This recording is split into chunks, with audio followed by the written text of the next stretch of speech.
This video is going to be all about making your own shields and texture templates for airbrush painting. We're going to go over skin texture templates. We're also going to be making some shields within Photoshop and printing them with a Cricut. And I'm also going to show you how to make your own with supplies that you already have at home that work just as well as any one that you'd buy. So let's get right into this video. First, we're going to look at one of my favorites, and this is the skin texture template. This tool is one of my favorite ways to add some texture to the skin, especially for things like pores. In next week's portrait lesson, you're going to see that we're going to be using this tool quite a bit. Making one of these is extremely easy to do, and it's also inexpensive. So the first thing I do is I start with a cheap soldering iron. I prefer a soldering iron instead of a stencil cutter, but either one works fine. Then on Amazon, I purchased some sheets of 7.5mm Mylar, which are 12 inches by 12 inches. And of course, I'll have links for these items down below. It should go without saying that cutting plastic with a 900-degree soldering iron should be done outside. So out on the patio while wearing a respirator, I'm going to cut out a basic shape. Any shape you choose will work just fine for this. I rest the Mylar on a piece of MDF, and I try to move the soldering iron pretty quickly so that I don't burn the MDF or overly melt the plastic. Once I have a shape cut out, I switch over to the soldering iron and just tap it across the surface to melt out little dots. As you can see, you start to get a texture that looks like this, basically just small holes in the Mylar. Then for about the next 20 minutes, I repeat this process across the whole shield. There's no doubt that this is a tedious process, but once you're done with this shield should last you a lifetime. One thing I like to do is kind of melt the edges so that we have a slightly organic edge. This way when I'm spraying with it, I don't have a very sharp outline around my stencil. To get smaller holes, I hold the soldering iron perpendicular to the surface and just press down tiny little dots. And for larger holes, I just hold the soldering iron at an angle. And once I'm done, I get something that looks like this. As you can see, there's this larger holes on the right side and smaller on the left. The messier you have this, basically the better it's going to be, because you're going to use this to subtly add in skin textures, which we'll talk about next week in the portrait. If you don't have any of these supplies, you want to make one at home, you could also just use a piece of paper and a thumbtack and just poke a bunch of holes in it. You'll get a tool that works exactly the same. The only problem is it's not going to last that long.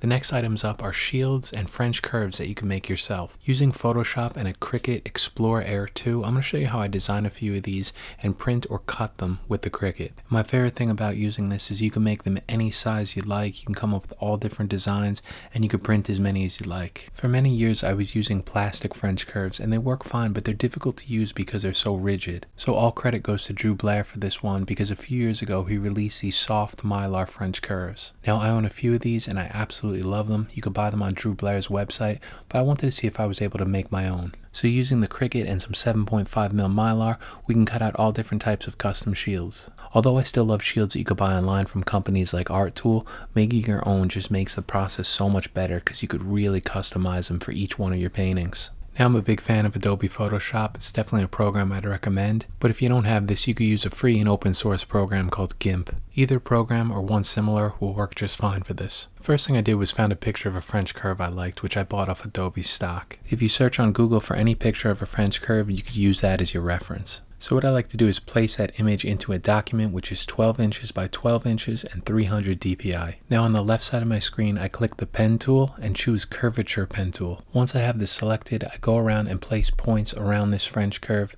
basically just outlining it. And with every other point that I put down, I'm able to hold my mouse and adjust or bend that curve. So I'm essentially using this French curve as a guide. I'm not looking for exact replica or tracing. Once I have all these points laid out, I'm going to connect the last dot with the first dot to make this one solid curve. Once I hide the layer of the French curve, you can see that we get this shape that we could play around with and adjust. So from here we have a French curve, but we have a fully customizable French curve because we can grab any of these points and move them around. This way we could alter or distort our French curve to basically anything we'd like. Then all we have to do is right click at the center of the French curve and click Fill Path. You could use any color you like, but I usually switch over to black. This makes it easier for the next step when we bring it into the Cricut. Now this video is not a Photoshop tutorial, but I just want to show you that there's so many ways to create any shield you want. You could bring any images you find online and then basically trace them like we did before, or you could even just make your own using the circle or oval tool and then adjust it by transforming or free transforming it, and then using the eraser with circles and just kind of knocking out different areas of it,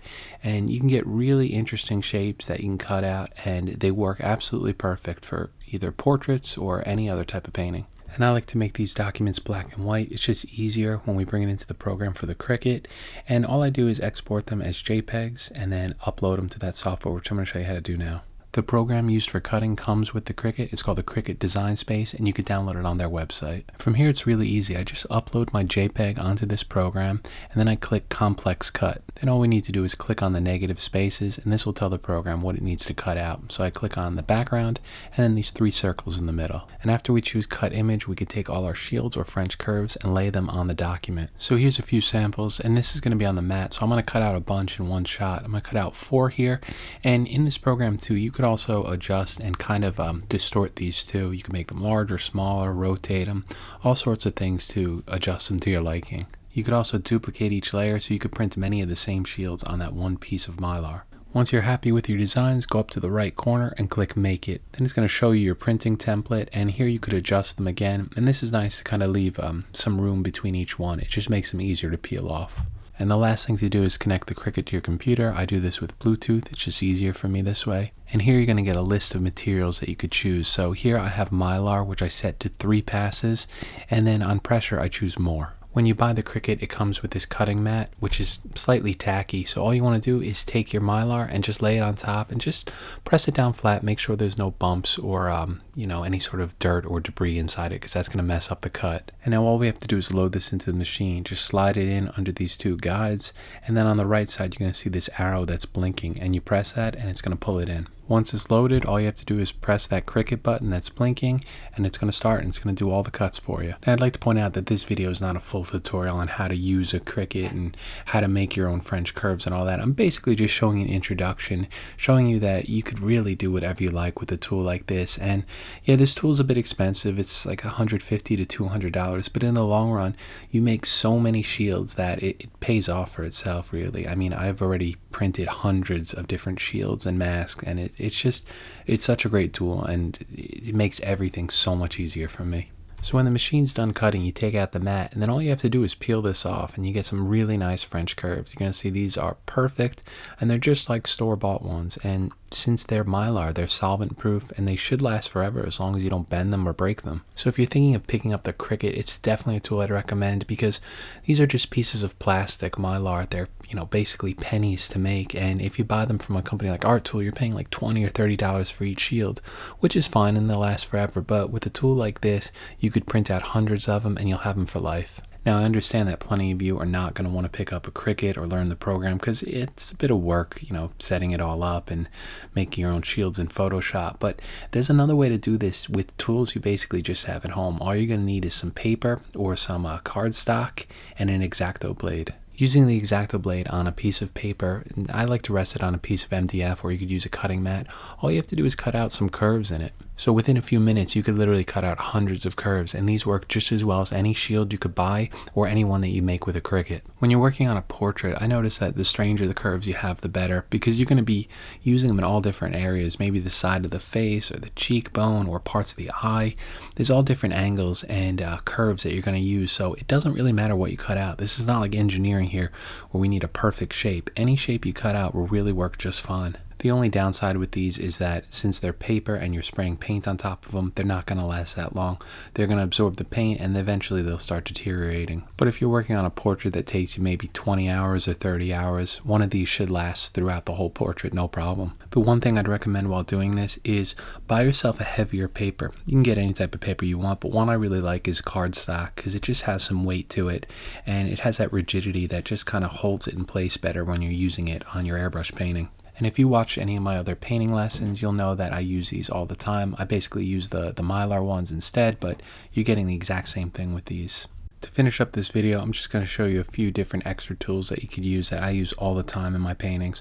First up is a ripped piece of paper. When you rip a piece of paper, not only do you get curves on it, but you get an edge that has some bumps and imperfections to it. So when you spray on this, you get an organic edge, which is so amazing for things on the portrait because sometimes the shield just gives you way too sharp of a line. So if you use something like this to spray on, you get a nice subtle texture for all your curves. And next week when we get into that portrait, I'm going to show you how I use these. I use them all the time and they're basically free. You have hundreds of them that you can make in seconds. And if you want a straight line with an organic edge, all you have to do is take your paper or cardstock, fold it over multiple times, just a straight line down the middle, and then tear it. And when you're going to have this, you're going to have a straight line, but it's going to have subtle imperfections in it. Really great for that soft organic edge. And the last two tools that I think everyone needs for masking is 3M vinyl tape and some Cricut film. The 3M vinyl tape comes in a bunch of different sizes. I like the 1/4 inch and the 1/8 inch. And this tape and Cricut film work so great for getting sharp outlines around your subjects. So I hope you come back next week where we're going to be working on another advanced portrait. This video is basically a supplement for that one. A lot of the stuff that I talked about here is going to be used within that video. And of course, I hope you found this video helpful and maybe picked up a thing or two about what you may want to use for your shields or masks when painting. So that's going to do it for this one. Thank you so much for watching.